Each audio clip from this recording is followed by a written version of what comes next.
एक करायला गेलं आणि दुसरंच होतंय असं अनेक जणांसोबत होत असतं. असंच काहीसं घडलं मेहकरमध्ये.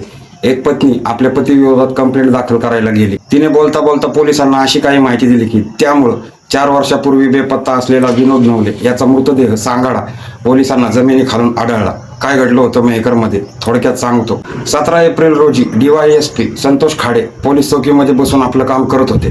तेवढ्यात एक महिला तिथे येते आणि ती सांगते की माझा पती मला खूप मारतोय आणि तो मला जीवे मारण्याची धमकी देतोय. तिने पोलिसांना सांगता सांगता असं सांगितलं की माझा पती म्हणतोय की तुला देखील मी त्याच्यासारखाच मारेल, तुला माहिती नाही मी कोण आहे.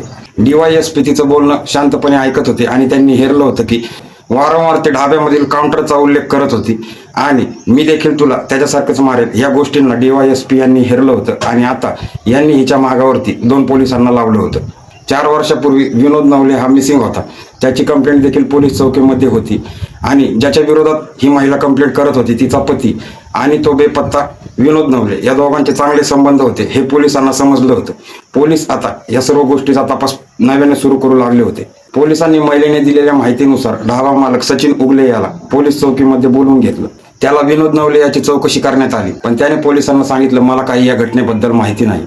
विनोद नवले हा 4 वर्षापूर्वी बेपत्ता झाला होता. विनोद नवलेचं कुटुंबीय पोलीस यांनी विनोदचा भरपूर शोध घेतला होता, खूप तपास केला होता. त्यानंतर आता यांनी हा तपास थांबवला होता आणि अशी आशा बाळगली होती की विनोद घरी येईल, त्याच्यासोबत काही घडलं नसेल.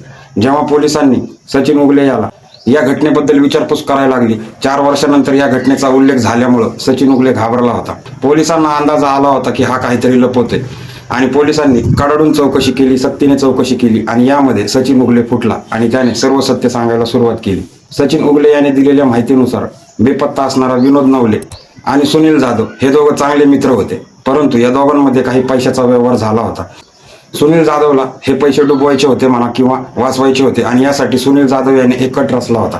यामध्ये त्याने ढाबा मालक असणारा हा सचिन उगले ज्याच्या विरोधात पोलिसांमध्ये याच्या पत्नीने तक्रार दिली होती याला देखील सामील केलं होतं.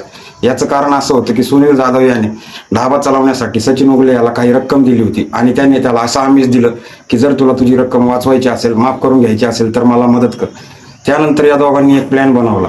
विनोद नवले याला दारू पिण्यासाठी पार्टीसाठी ढाब्यावरती बोलवून घेतलं. तेव्हा विनोदला काहीच माहिती नव्हती की त्याच्याबरोबर काय घडणार आहे. जेव्हा विनोद मद्यप्राशन करून होता, भरपूर नशेमध्ये होता, तेव्हा या दोघांनी मिळून त्याचा खून केला होता. त्यानंतर पुरावा नष्ट करण्यासाठी ढाब्यामध्ये असणाऱ्या काउंटरच्या खाली यांनी एक खड्डा खणला. यामध्ये त्याचा मृतदेह पुरला होता. त्यानंतर त्याच्यावरती सिमेंट कॉन्क्रीट करून पुरावा जागीच नष्ट केला होता. पोलिसांना ही सर्व माहिती मिळाली होती. पोलीस घटनास्थळी पोहोचले. ढाब्यावरती JCB, डॉक्टर, फोरेन्सिकवाले, विशेष कार्यकारी दंडाधिकारी, फोटोग्राफर, व्हिडिओग्राफर, पोलिसांचा फौजफाटा घेऊन पोलीस घटनास्थळी पोहोचले होते. तिथे खड्डा खोदण्यात आला आणि तपास सुरू करण्यात आला. थोड्या वेळानंतर JCPने खोदल्यानंतर मानवी सांगाडा वर आला होता. सचिन उगले याने दिलेली संपूर्ण माहिती तंतोतंत जुळत होती. पोलिसांनी आता फॉरेन्सिकवाल्यांकडे बॉडी सुपूर्त केली होती, सांगाडा सुपूर्त केला होता आणि याची DNA ची चौकशी तपासणीसाठी बॉडी पुढे पाठवली होती. यामधून अधिकची माहिती मिळणार होती.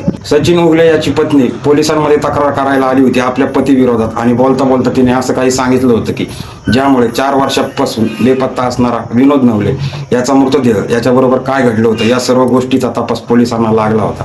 विनोद नवले जो 4 वर्षापासून बेपत्ता होता, त्यांच्या घरच्यांना आशा होती की तो कधीतरी घरी परत येईल. याच विनोद नवलेचा सांगाडा जो जमिनीमध्ये पुरला गेलेला होता, 4 वर्षापासून ज्याचा शोध आणि जे घरी परतण्याची वाट त्यांच्या घरचे पाहत होते, हे सर्व उघडं झालं होतं या महिलेच्या तक्रारीवरून. जिने आपल्या पतीविरोधात तो आपल्याला त्रास देतोय, मारतोय ही तक्रार केली होती आणि बोलता बोलता तिने पोलिसांना भरपूर काही सांगितलं होतं. घटना घडली होती मेहकरमध्ये आणि हा सांगाडा बाहेर आल्यानंतर आता मेहकरमध्ये खळबळ उडालेली आहे.